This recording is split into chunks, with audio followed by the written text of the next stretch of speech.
Carmen llega a mi vida en un momento muy determinado. Eran los años 75-76.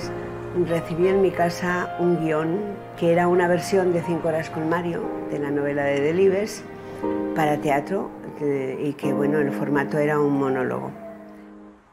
Estaba en esos 45 años que miras atrás y dices, ¿qué he hecho yo? Vamos a ver con mi vida. Entonces hay una fusión de la problemática de Carmen con mi propia problemática y mi propio balance, ¿no? Ahí empieza una guerra conmigo misma, porque claro, Carmen y yo somos dos personas muy distintas. Soy una Paganini, no es española.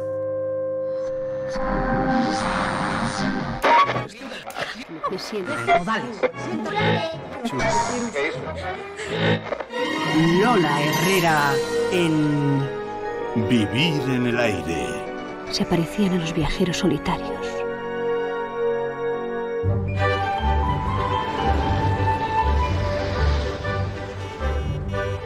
Cuando entré en el enorme ascensor de Gran Vía 32 y apreté el botón del 6º piso, temblaba como un flan.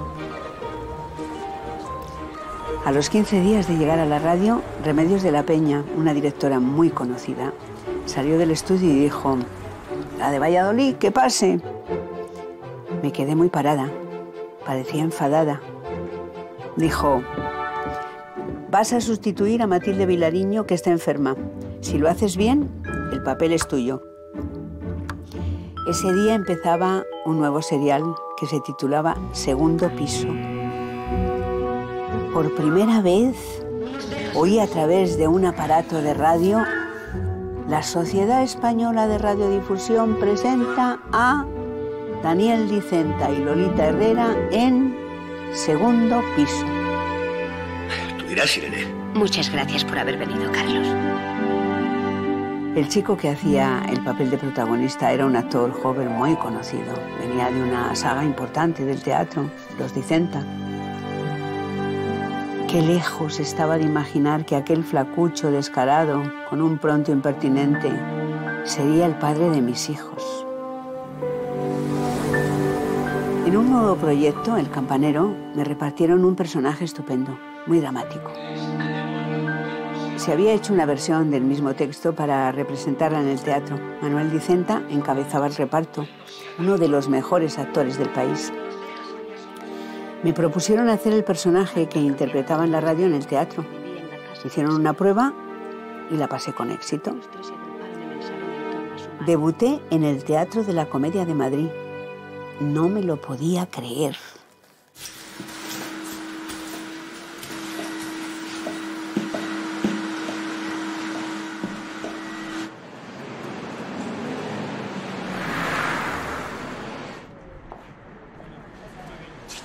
Ella pasa a hacer lo que los grandes maestros, digamos así, ¿no?, están haciendo ya en América y están haciéndolo en Europa también. Ella sale de esa corriente tan declamatoria del teatro, ¿no?, que se declamaba más que otra cosa. Se hacían las cosas anticipando, ¿no?, porque se hacía un molde en el que tú entrabas, pero porque en el fondo no hay misterios, hay sentido común, hay talento, hay capacidad de creación. Y luego hay quien es capaz de analizar esa capacidad de creación y estructurarla. Pero tú la puedes estudiar y puedes bucear en ella, pero si tú no la tienes, nunca te va a valer de nada. El trabajo con Lola es, primero, la energía con la que ella llega a la sala de ensayo. Eso es algo admirable. Casi siempre lo que yo le propongo, que puede ser a lo mejor partir de una emoción o de una energía, para ella todo es fácil. Ella nunca dice que no a nada, todo lo prueba. Desconecten sus teléfonos móviles. Va a dar comienzo la representación. Muchas gracias por su colaboración.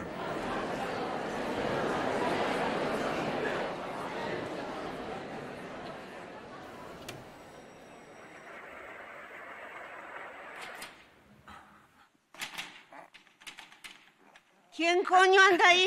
En La velocidad del otoño hay un momento que a mí me parece muy, muy, muy brillante. Ella compara la vida, el total de la vida, con una visita a un museo. Era algo muy, muy difícil de abordar porque es muy conceptual, ¿no? Y es entonces cuando te das cuenta de que son muy diferentes a como las viste en la distancia. Ahora puedes captar las texturas, las pinceladas, los matices. Y si miras atrás, la obra que admirabas minutos antes abajo en la escalera ha cambiado. Ahora tú vuelas muy por encima y eres capaz de ver su pequeño lugar dentro del gran conjunto. Mamá. Yo quise hacerlo porque, bueno, estoy en la edad de protestar como protesta Alejandra, ¿no? O sea, tenemos una edad que, vamos, ella tiene 79, Alejandra, pero yo me he puesto 81, que son los que yo tengo. Y la verdad es que me parece que está muy bien hablar desde un escenario, tener esta plataforma para hablar de, bueno, del respeto al tiempo y a las decisiones de la gente mayor. Porque vivimos en un mundo donde los viejos no cuentan para nada. Y la verdad es que, como yo soy vieja, pues protesto desde mi lugar, ¿no? Sí. Sí. Bueno, tengo amigos. No sé si Cristina, Adela y esto.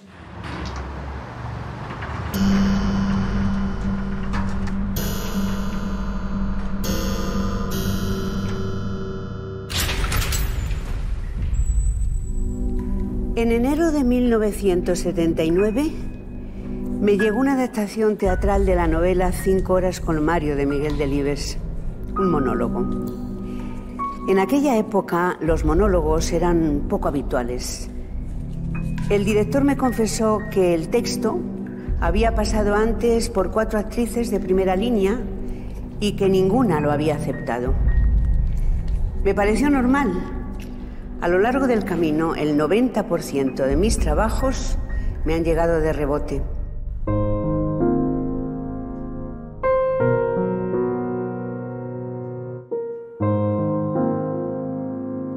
El día de Reyes teníamos pensado la compañía irnos después de la función a Navacerrada. Entonces yo me llevé el texto de 5 horas con Mario y bueno, me lo leí aquella noche. Y me quedé tan alucinada, pensé en aquel momento que no sabría cómo meter en mano aquel texto, pero que tenía que hacerlo. Me quedó clarísimo que tenía que hacerlo, me fascinó.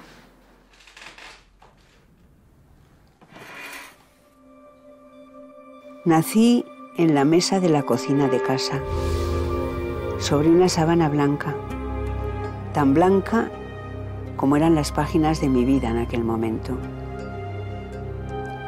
Me envolvieron en una toalla blanca y mi primer baño fue en una palangana de porcelana blanca también. Debió de librarse una importante batalla en el útero de mi madre. Parece que luché hasta donde pude. No quería salir. Quería quedarme en aquel lugar cálido, al abrigo de tantas cosas.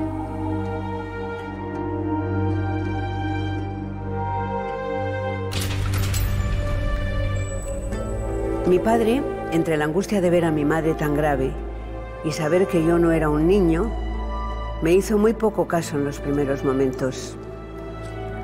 Al día siguiente empezó a prestarme atención y a pasearse conmigo por el pasillo de la casa. En lugar de cantarme nanas, me acunaba con tangos. Esos tangos son la banda sonora de nuestra más tierna infancia.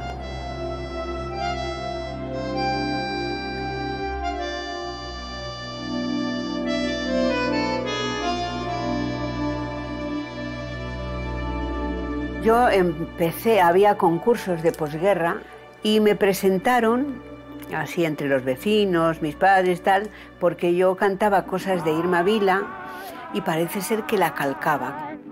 Irma Vila era un prodigio de voz. Hacía unos falsetes limpísimos, luego tenía unas canciones de todo tipo, porque claro, desde La Llorona hasta corridos mexicanos, ¿no?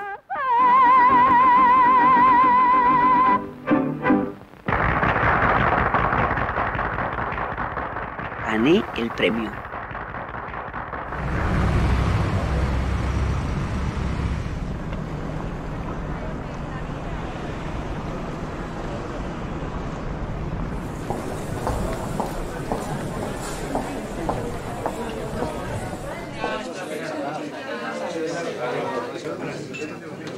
Lola había hecho con Miguel Delibes la obra de 5 horas con Mario y entonces empiezan a encontrarse aquí ellos dos, aquí en mi restaurante. Yo ya en el año 86 creé la sala de Miguel Delibes y Lola estaba en ese momento, en un momento espectacular, y me aconsejó él que se le dedicara, porque yo le dije que iba a hacer comedores a personajes de Valladolid, y entonces dice, pues Lola tiene que tener su comedor aquí. 5 horas con Mario, yo creo que ha sido una de las obras que identifica mucho los vallisoletanos, como eran los matrimonios entonces, los maridos de casino, los maridos pues, que vivían su vida y lógicamente las mujeres, pero lógicamente como Menchu, ¿no? Porque es que eso en Valladolid hasta hace 4 días.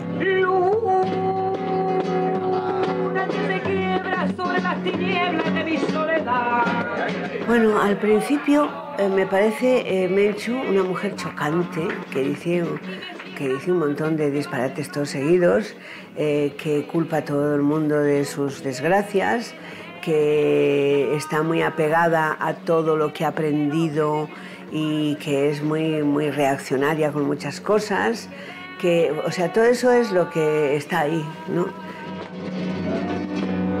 Que las rondas no son buenas y hacen daño, que dan pena, que se acaba por llorar.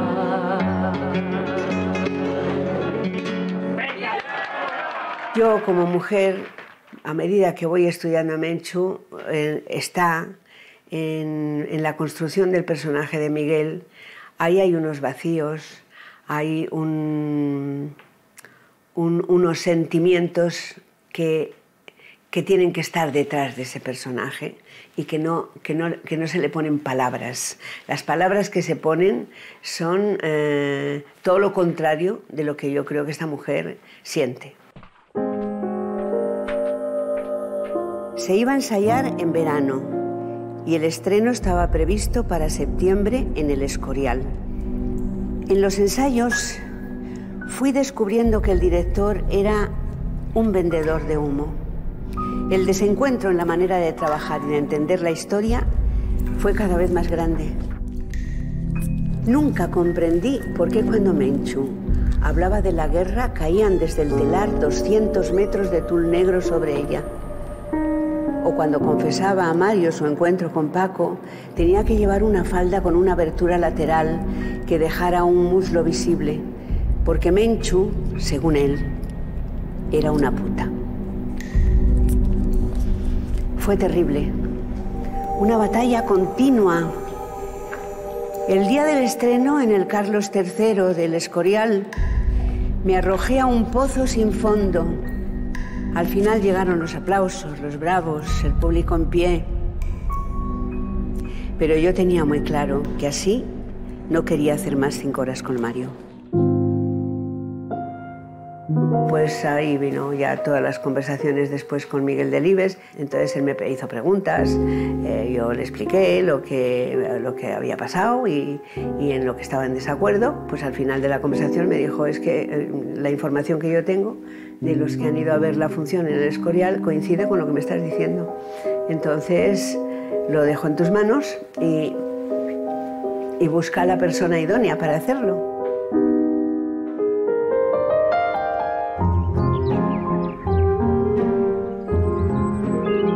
Muchas veces pienso en mi abuela Jacinta. Nació en la última década del siglo XIX, en un pueblo pequeño de Soria, en el seno de una familia muy humilde. Se quedó huérfana de padre y madre con solo 12 años, siendo ella la mayor de 4 hermanos. A todos los repartieron entre la familia y a la mayor, que era mi abuela, la pusieron a trabajar. Tenía que ganarse el pan. Se casó muy joven con un chico del pueblo de al lado, supongo que con el deseo de crear una familia y poner en ella todo el amor que tenía. El matrimonio fue un fracaso. Mi abuela sufrió malos tratos desde siempre, brutales palizas de aquel hombre, al que no quiero llamar abuelo. Lo reconozco como un ser horrible, el maltratador.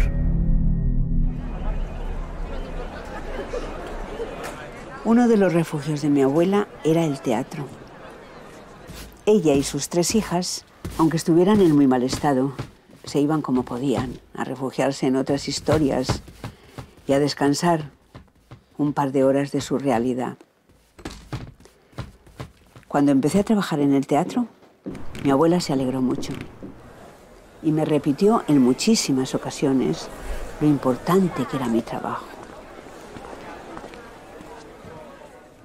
Este teatro, yo lo pisé por primera vez, el escenario, con 12 años.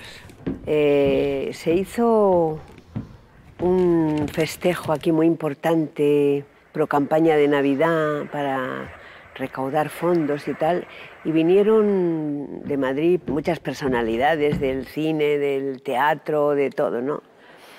Y bueno, yo salí representando Valladolid porque acababa de ganar un premio aquí en un concurso. La sensación que yo tengo de aquel recuerdo es una sensación maravillosa, maravillosa, porque me parecía tan inmenso. ¿Quién me iba a decir a mí que pasados tantos años, pues iba a estar aquí?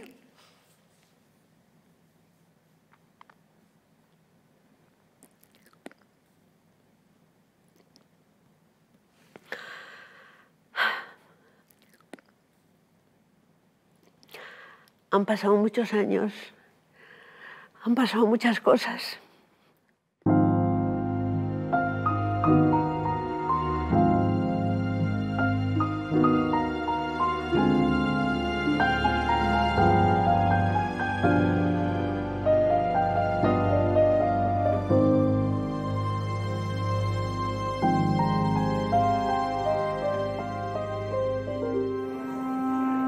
Empecé a sentir esa mágica sensación de pisar el escenario y entrar en el juego, de ser el personaje, cruzar el límite, ser tú o ser la otra. Renuncié a la seguridad de unos ingresos fijos en la radio, a cambio de algo que no podía explicar con claridad suficiente, pero que tenía mucha fuerza. Entonces no sabía que era el comienzo de una pasión que me acompañaría siempre.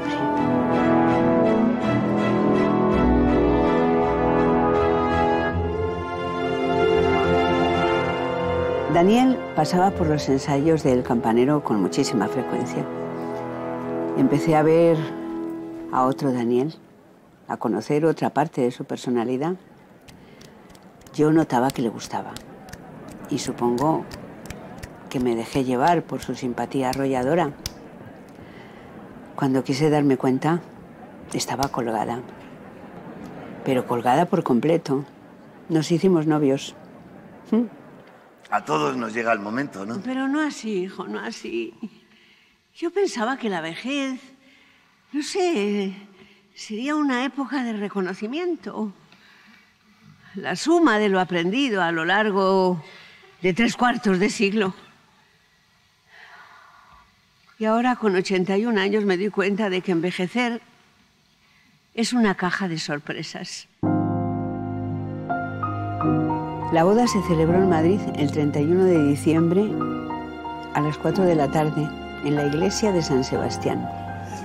A las 6 me fui al Teatro Reina Victoria, donde estaba trabajando, para hacer la primera función. Cuando terminé de vestirme de novia, me miré al espejo y empecé a llorar sin consuelo. Lloré tanto que tuve que maquillarme de nuevo. Creo que fue una intuición.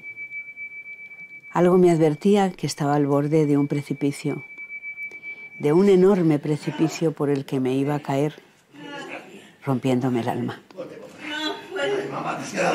Bueno, vale. Stop. Hasta ahí, Juanjo, stop.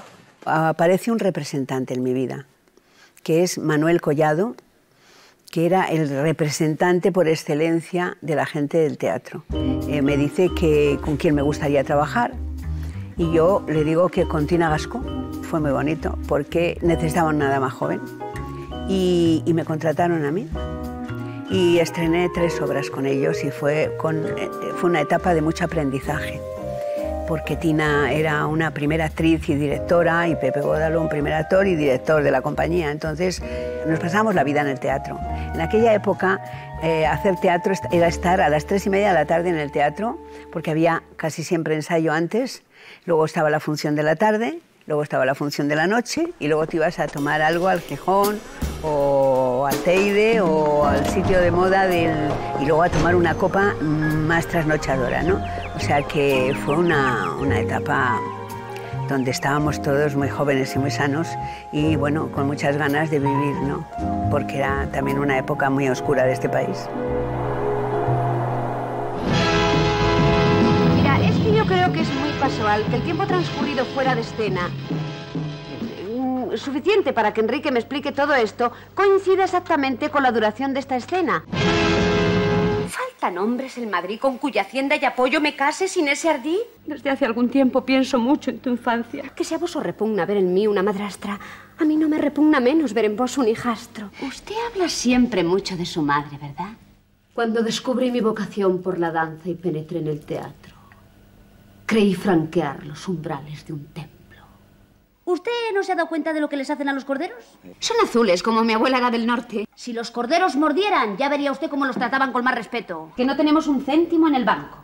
Y le acepté al pie de ese rosal. ¿Qué es lo que quiere usted saber? ¿Pedilón? ¿Quién no se ríe? Está buenísimo. ¿Qué has puesto? Una pastilla de jabón, salud y agua claramano, vengan penas. La moral es sencillamente la actitud que tomamos con las personas por las que no sentimos simpatía. Querer no es decir te quiero.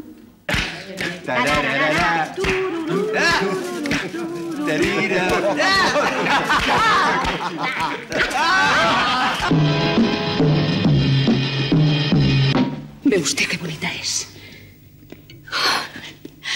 Preciosa. Cariño. Qué terrible destino el tuyo. Mi madre cuenta, por ejemplo, que en 6 personajes que lo dirigió Vergel, pues que había una toma muy complicada en la que ella descubría a su hermana pequeña ahogada, la historia de Pirandello, y entonces la toma era 5 y acción, arrancar gritando y subiendo por el plató el número 11 de Televisión Española por aquellas escaleras que llevan a control. Y ella, eso es muy complicado para una actriz, para cualquiera, quiere decir que te pidan a 5 y acción, grita, vuélvete loca y ponte a correr, ¿no? Por lo visto, cuenta mi madre, yo no lo recuerdo, pero yo estaba tumbadita en aquel estanque, haciéndome la dormida en este caso, pero se supone que estaba muerta, y parece ser que cuando dijeron 5 y acción, yo le dije, piensa que me he muerto de verdad. Y volví a cerrar los ojos. Bueno, mi madre salió corriendo, gritando. Pobrecita.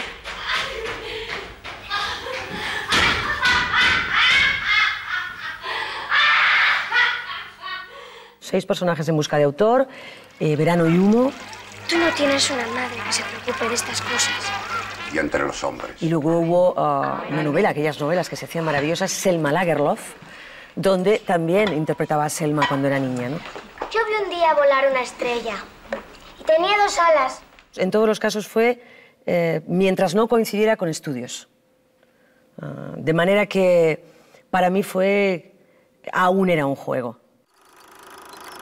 Yo que recuerde, lo primero que hago como protagonista es El séptimo cielo, que bueno, era un texto maravilloso, con 7 decorados en aquel estudio pequeño del Paseo de La Habana. Llegabas al plató y las cámaras, quiero decir que en aquella época apenas se movían. Los actores éramos los que teníamos que dirigirnos y ponernos en posición de las cámaras. Tenías que ir a unos puntos determinados, que eran los muebles, que eran los sitios, o sea, donde fuera. Y eso obedecía a que no te podías enfilar con el resto de los compañeros. Era muy difícil estar en tu sitio y que eso fuera de una manera natural. Oye, esto, ¿te lo puedo ir por tu derecha? Dime. Si tú no enfilarte, porque mira cómo irás. ¿Comprendes? Sí. Oye, por favor, callar que no oigo a Ernesto, dime. Yo nunca di grandes zancadas. Yo ya te digo que ha sido una carrera de fondo, siempre. Había un grupo no muy grande de actrices, más o menos de la edad mía, ¿no? Que, bueno, que contaban con ellas para todo, porque realmente eran las que tenían más brillo, las que funcionaban, se conoce que mejor, ¿no? Y bueno, luego, como ellas no podían hacer todo, pues las que veníamos detrás, pues hacíamos el resto, porque claro, y a veces se equivocaban y dejaban algo por ahí suelto que nos venía bien. ¿Tú pasas por aquí todos los días? Y dale con el tú. Ni que hubiéramos mamado de la misma teta. Casi, Pepeta.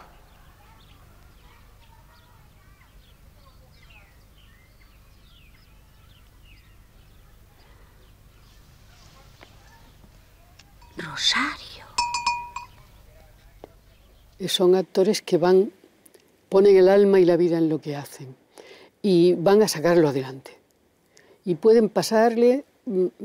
Se puede morir alguien de su familia, pueden tener la gripe, estar fatal, a punto bueno, con dolores, como sea, pero salen al escenario, se transforman y lo sacan adelante.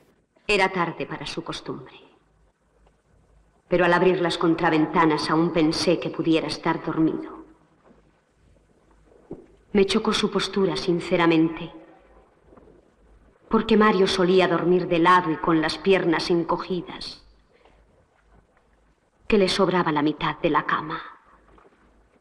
De larga, claro, que de ancha, a mí cohibida.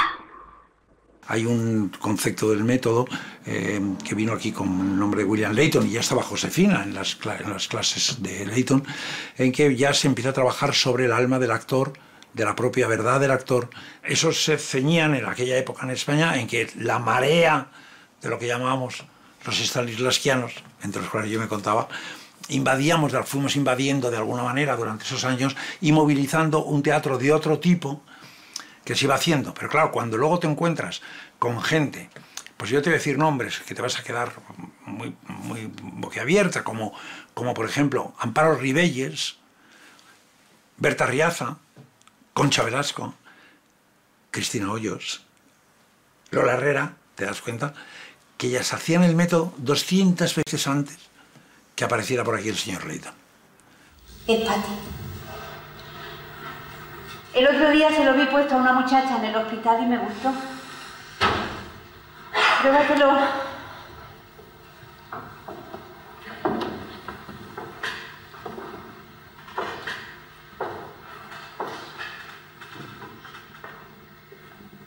La semana que viene podíamos ir al zoo. En mi casa no había libros, no había más que un libro de misa y nadie iba a misa.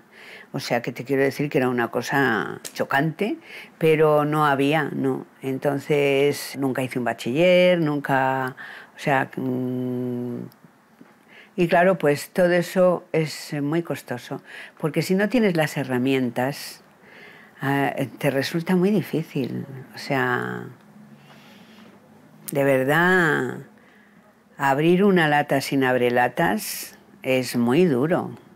Mira, yo le paso muchos textos, y siempre, sobre todo textos que puedan irle a ella por sus características. Yo se los doy y ella los elige. Es decir, que la relación es muy clara. Yo, toda la relación que tengo con los actores, y en especial con Lola, es que le tienen que apasionar el texto que haga. Tienes un corazón débil.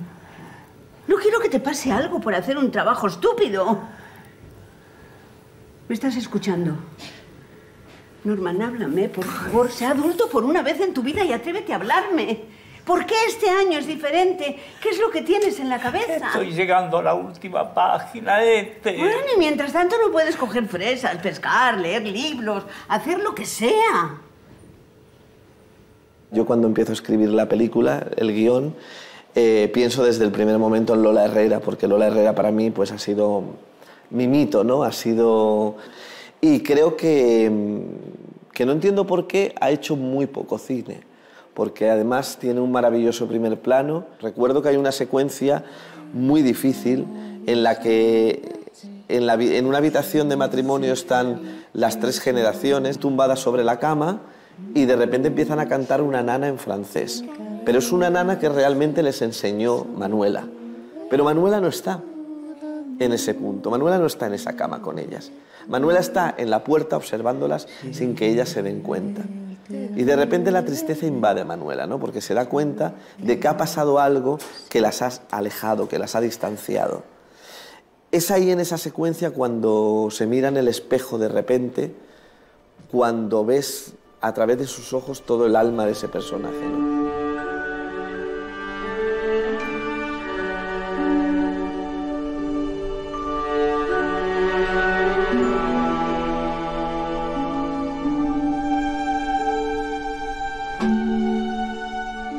Carmen llega a mi vida en un momento muy determinado. Estaba en esos 45 años que miras atrás y dices, ¿qué he hecho yo? Vamos a ver con mi vida. Y claro, digamos que mi asociación con Carmen a la hora de bucear dentro de ella y de mí, pues se enriquece y se acelera. Porque indudablemente empiezan a pasar cosas extrañas, empiezan a pasar cosas que yo, pues, en lo que se simula que es el Mario muerto, pues yo veo a mi ex. Hay sensaciones muy raras. Retiré la mano como si me hubiese quemado. Fue Delibes el que dijo, esto tiene que ser un monólogo, tiene que ser ella la que hable, porque todo está basado en el lenguaje, por eso no se puede hacer en cine. José Sámano me llamó, me dijo si quería dirigirla. Nos pusimos, Sámano y yo, a hacer la versión nueva, el monólogo, en 15 días, ¿eh? En 15 días hicimos todo. Y realmente, como dijo alguien, no me acuerdo dónde, dijo, esto si no es una cosa de debutantes, nadie lo hubiera hecho, porque nadie creía en ello, nadie creía en ello. ¿Cree que es una obra feminista? ¿Usted qué opina? Bueno, en cierto modo sí, porque es que al devolvernos la imagen de esta mujer, un espejo deformante, nos da una realidad bastante lamentable de lo que ha sido este país, esta sociedad durante muchos años. Tanto Lola como yo queríamos dar una versión femenina, ni siquiera te digo feminista, femenina de la obra. Carmen Sotillo no era la mala de la función.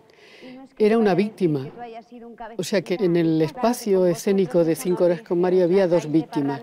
Una era Mario, difunto, que estaba simbólicamente representado por una especie de caja, una caja figurada, ¿no? Porque el decorado no era realista, era una abstracción. Estaba cerrado, el decorado estaba cerrado, tenía paredes que eran de tela.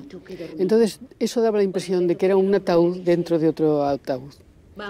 Y para marcar clarísimamente que íbamos a hacer la disección de 2 personas que se sentían a disgusto en la vida.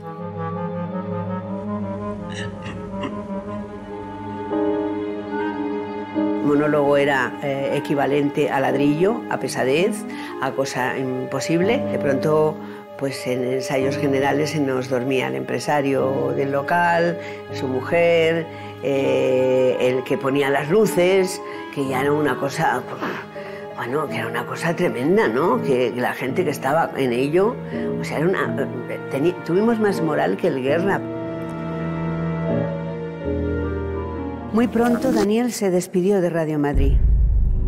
Nunca supe la razón. A partir de eso empezaron los problemas económicos y de todo tipo. La situación era preocupante. En un principio me resistí a aceptar el fracaso.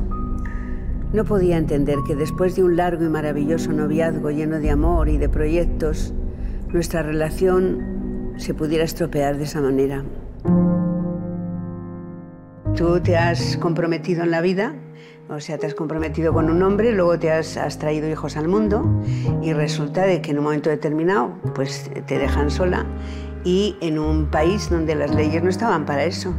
Eras como un mueble, no podías firmar, ni coger una casa alquilada, ni comprar nada, no podías hacer nada, absolutamente sin autorización del marido, ¿no? O sea, se pensaban que es que, bueno, que las mujeres cuando estábamos solas teníamos que estar muy tristes y muy desconsoladas y dispuestas a consolarnos con cualquiera, ¿no? Hemos terminado, hemos terminado, hemos terminado. ¿Eso qué quiere decir? Que hemos terminado. Cuando algo se dice 3 veces seguidas es porque es definitivo. El siguiente contrato fue la bomba.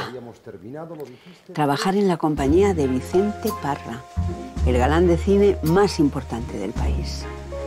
Me dieron un papel precioso en la obra Chérie de Colette. Los 3 jóvenes de la compañía nos hicimos inseparables. Jesús Molina, Vicente Parra y yo. Vicente era un ser maravilloso. Creo que su enorme éxito se debía a una mezcla de fortaleza y fragilidad, poco frecuente en los galanes de la época y en los hombres en general. La siguiente obra que representamos juntos fue Rebelde, de Alfonso Paso, que estrenamos en el Teatro de la Comedia de Madrid. Yo estaba embarazada de 3 meses.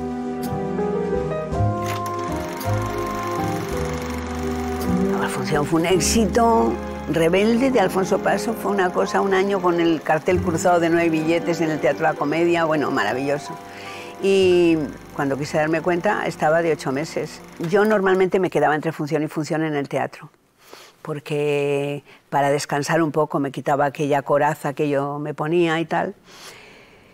Y un día se quedó Vicente en su camerino y me llamó: Lola, ¿estás ahí? Pues sí, baja y nos tomamos algo aquí en el camerino. Y yo bajé con mi bata y mi pancha, mi tripita. Y claro, Vicente cuando me vio dijo: pero esta noche no puedes hacer la función. Y dije: pero si estoy así desde hace mucho tiempo, Vicente, ¿pero cómo puede ser? Y bueno, por la noche cuando me puse a hacer la función ya empezaron las risas, porque Vicente decía...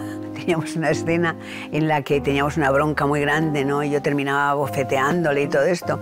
Y entonces cuando le gritaba, él decía que pensaba que un día iba a salir la criatura por allí, por lo apretada que estaba. No, la verdad es que yo no sé cómo se podían hacer estas cosas, ¿eh? Pero no había más remedio, había que trabajar. Y la verdad es que no tenía mucha solución. Había que trabajar. Y estuve 2 meses y pico, casi 3, sin ver a mi hija recién nacida. No te quiero decir, fue una cosa. Lloré por ese norte de España.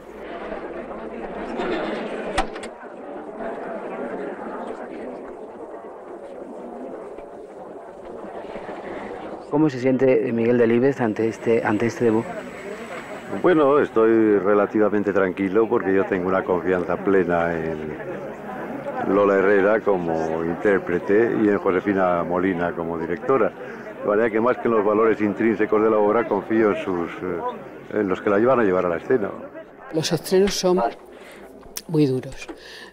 Primero porque en este caso Lola no había tenido mucho tiempo de reposar la letra y tiene toda la letra. Ahí sí que no había nadie que pudiera ni responderle ni apoyarse en él. No. Ella estaba durante 1 hora y 20 minutos sola en el escenario para decir solo su texto. El estreno fue yo, tal y como lo sentí, fue flojo. Yo me tiré de cabeza en un pozo que aquello no sabía si iba a salir, porque aquello... Josefina estaba tirada por un sitio con un guión, Sámano por otro. Sabíamos la responsabilidad que teníamos y los ojos que nos estaban mirando, con lupa. para sorpresa de todos, fue como una bomba expansiva lo del estreno, porque empezaron a haber unas colas en el Marquina impresionantes y a no haber entradas para ningún día de los 15 que íbamos a estar allí. Y claro, pues esto sí que fue una sorpresa. Claro, bueno, y cómo reaccionaba el público. Que es que se ponían de pie como si les pincharan al final de la función, ¿sabes? Era una cosa que a mí me asustaba un poco, porque era una cosa de arrebato. I get starlights, I get my dreams, I get my man who could ask for anything more, who could ask for anything more. Muy bien, muy bien, muy bien. Vale. Eso es. Guapísima. Cuidado, no te tuerzas la nariz, ¿vale? I get rhythm, I get music, I get my man who could ask for anything more. Mi abuelo se jubiló de la Renfe, se prejubiló de la Renfe para poderse venir ellos a Madrid y cuidar de nosotros y que mi madre pudiera currar. I get daisies in green pastures, I get my man who could ask for anything more. Oh man, trouble. Entonces, mis abuelos eran una pareja que era también muy divertida. Mi abuelo era inventor, era un señor que reparaba todo, que tenía... Luego empezó a reparar juguetes para el Corte Inglés, para galerías. Entonces en nuestra casa había un montón de juguetes que el abuelo reparaba. Era como ser Pinocho y Gepetto, ¿no? I got music, I got my man who could ask for anything more. I got daisies, I got dances, I got my man who could ask for anything more. Mis padres, claro, me estaban ayudando porque yo me había quedado sola. Porque cuando te separas no es lo mismo que cuando te quedas viuda.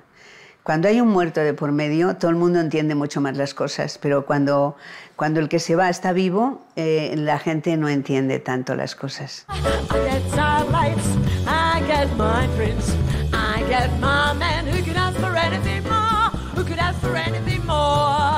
El yayo nos acunaba con tangos. Mi abuela, la yaya, a mí me quitaba las rabietas de pequeña bailándome zarzuelas. Entonces ella cantaba la zarzuela con una voz maravillosa que tenía y bailaba y hacía girar esa falda. Y ella convertía mi rabieta en un ataque de risa.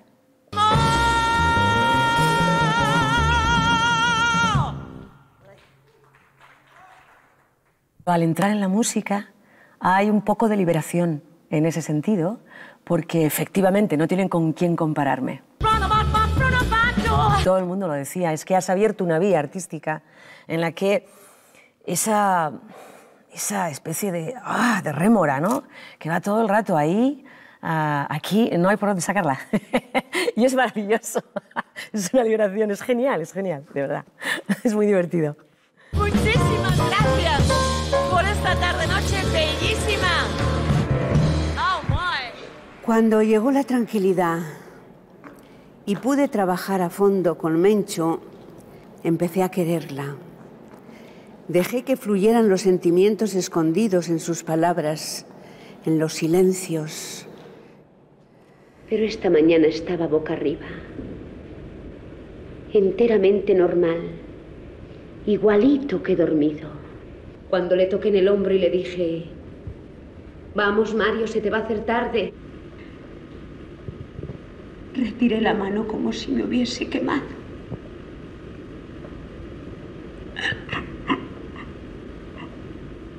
Yo me quedaba al final de la función tirada en el suelo, desesperada, con ese rompimiento tan grande. Y que esto fuera roto por una ovación, bravos, todas estas cosas, era como, no te daba tiempo, ¿sabes?, a volver de todo eso. Todos habláis en clave como si pretendierais volverme loca. Nos fuimos a Barcelona a hacer 3 meses en el Teatro Barcelona. Hacíamos 2 funciones diarias y se llenaban las 2 funciones. Porque las mujeres, aunque no lo crean... Bueno, fue una cosa que nos sobrepasó.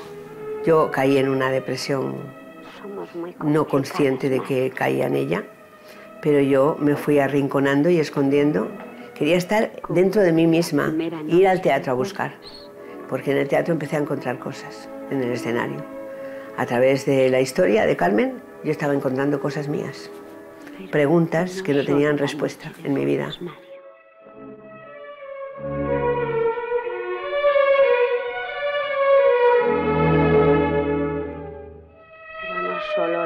noche de bodas. La noche de bodas. La noche de bodas. ¡Por favor! En el estreno en Barcelona ella se desmayó al principio de la obra. O sea, dijo 20 palabras y se cayó redonda al suelo. Y claro, creímos que le había dado pues, un ataque al corazón. Y bueno, no sabes el pánico. No te puedes ni imaginar el pánico que nos entró a todos. Y ese día estaba yo allí. La vi cómo se cayó. Vi cómo llamaron a un médico en la sala. Vi cómo echaron telón. Y entonces, claro, me llevó a unas reflexiones que yo nunca había contemplado. Me hizo ver el hecho teatral de otra manera. Por primera vez vi en una actriz cómo el oficio y la vida se conectan de una manera tan brutal, hasta el punto de perder el conocimiento, ¿no? Mejor actriz protagonista, Lola Herrera por Solas.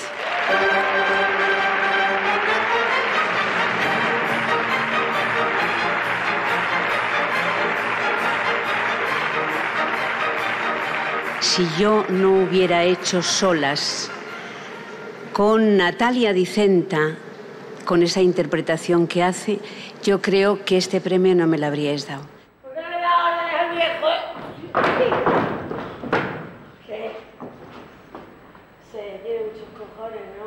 En el escenario las dos, ellas tienen un entendimiento técnico, teatral, entonces yo creo que da igual que fueran madre e hija, o sea, en los ensayos.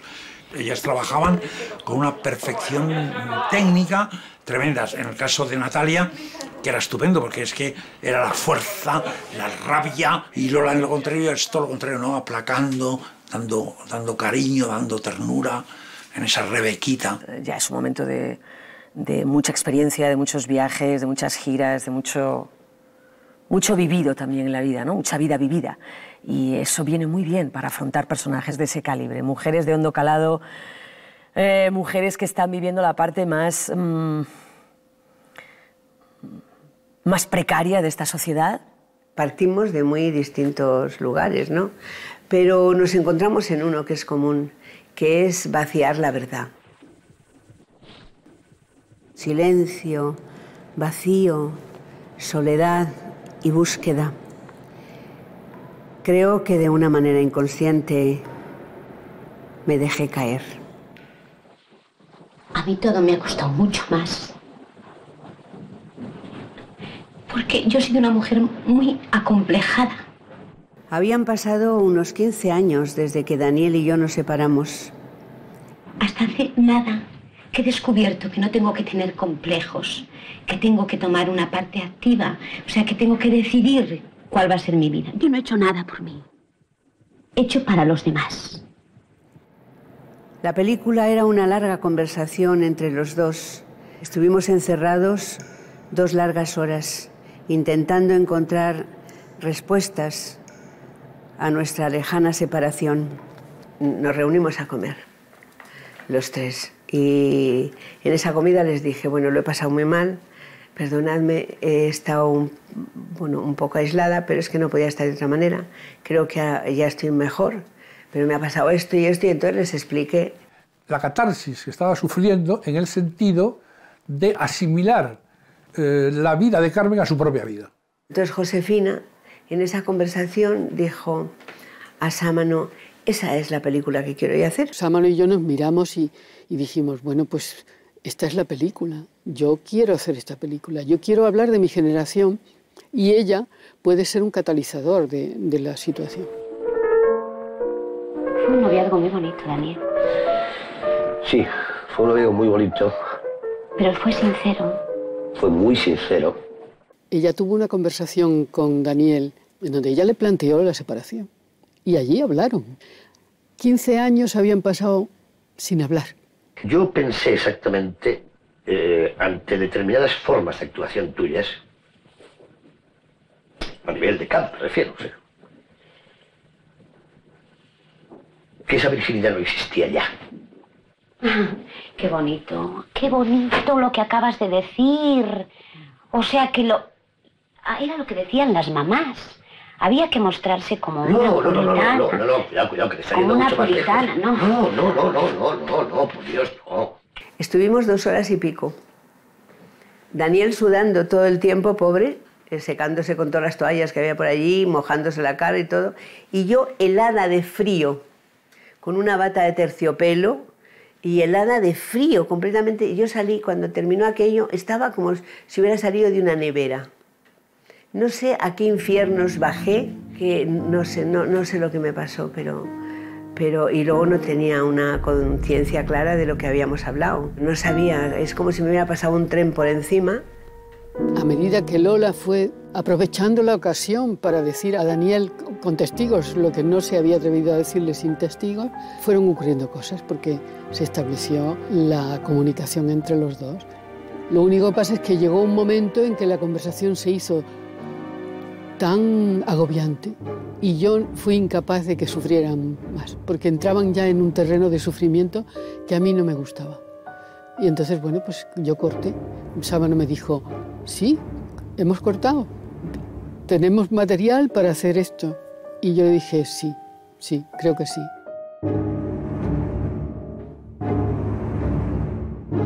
Nos emocionamos mucho todos y Daniel, Lola, Josefina y yo nos abrazamos, ¿visto? Fue una cosa enormemente emotiva, tanto para los que estábamos... Teos Camilla además siguió rodando. Teos Camilla, que estaba en una de las cámaras, siguió rodando y está rodado eso. La obsesión era que las cámaras pudieran rodar desde fuera estando ellos dentro. Mira, te lo voy a dibujar porque yo creo que es un poco lo más fácil para entenderlo, ¿no? Se nos ocurrió el sistema de los espejos estos que desde un lado se ve y desde el otro lado no se ve. Entonces, aquí situamos, fuera del decorado, 2 cámaras aquí. Aquí había otras 2 cámaras, una cámara en este espejo, digamos otra cámara en este, otra cámara aquí y otra cámara aquí. Y ellos no veían nada, ni cámaras, ni micrófonos, ni nada.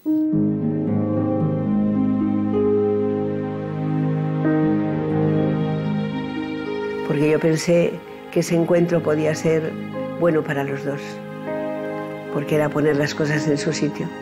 Pero claro, yo quería poner las cosas en su sitio. No fui lo suficientemente prudente como para pensar que a lo mejor Daniel no las quería poner, y él no las quería poner. No era su momento. Y entonces yo creo que eso le hizo más daño que otra cosa. Él me ayudó a mí, pero yo no le pude ayudar a él. Y él tampoco pudo ayudarse a sí mismo. No era su momento. Yo soy una mujer que no he sentido un orgasmo en mi vida. Entonces me has engañado muy bien. Ninguno de nosotros creíamos que era lo escandaloso lo que buscábamos. Buscábamos una disección de un determinado momento de la sociedad desde el punto de vista femenino. No es lo mismo eso que gritó Lola y que contó Lola mientras Josefina la estaba filmando, ¿no?, que si ella lo hubiera hecho en su casa. No es lo mismo, porque hay una serie de decisiones que convierten ese acto maravilloso que ella hizo en arte. La vida, Lola, nos ha estafado. La vida nos ha estafado. A nuestra generación nos ha hecho mierda. Por querer que bailar el agarrado, el suelto, y porque si te metías mano en el retiro, venía un guardia y te pegaba un tiro de sal en el culo. Y donde el amor era prohibitivo, y donde todo era prohibitivo, y todo estaba prohibido, y estaban coartando y jodiendo a toda una generación y varias generaciones. Tú vas un día al cine y te enteras de cosas de tu familia que no sabías. Vas a ver una peli y te enteras. Entonces yo me fui con mi padre a ver el primer pase privado y yo vi una película muy intensa, oí cosas muy duras, vi llorar a mi madre, te hablo desde los 13 años. Vi a mi padre querer hacerse explicar y no poder, vi muchas cosas, oí cosas duras, oí tal. Entonces desde esa edad no estaba yo para computar qué les había pasado a ellos muy bien. Que lo que entonces en este país pacato espantó, ahora, con las cosas puestas en su sitio, se dan cuenta de que es un ejercicio muy, muy valiente, de que es un ejercicio maravilloso de cine y de vida, sobre todo de vida. Compañeros de profesión que me retiraron el saludo, que me llamaron exhibicionista, que me... Bueno, el camino fue duro, durísimo, pero yo creo que de ahí me hice ya fuerte para siempre. hombres son muy débiles y que hay que decirles... Yo me siento una mierda siempre. Y entonces pienso que se tienen que sentir muy contentos y muy satisfechos y muy hombres ante esa mujer. Entonces... Yo no quería eso, Lola, yo te amaba. Te lo juro.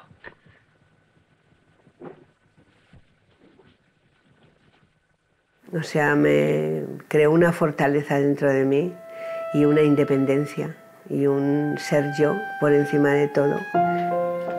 Y una soledad alimentada.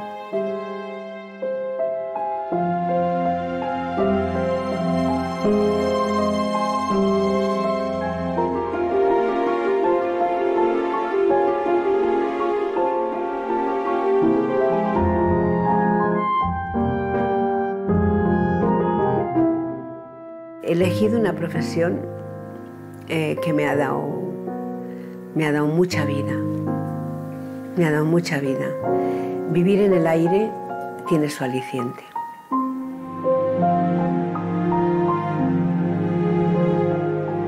Poder vivir y poder transitar por tantos personajes, por tantas historias a lo largo de tantos años en algo que te fascine, yo lo he encontrado todo lo he encontrado en mi profesión.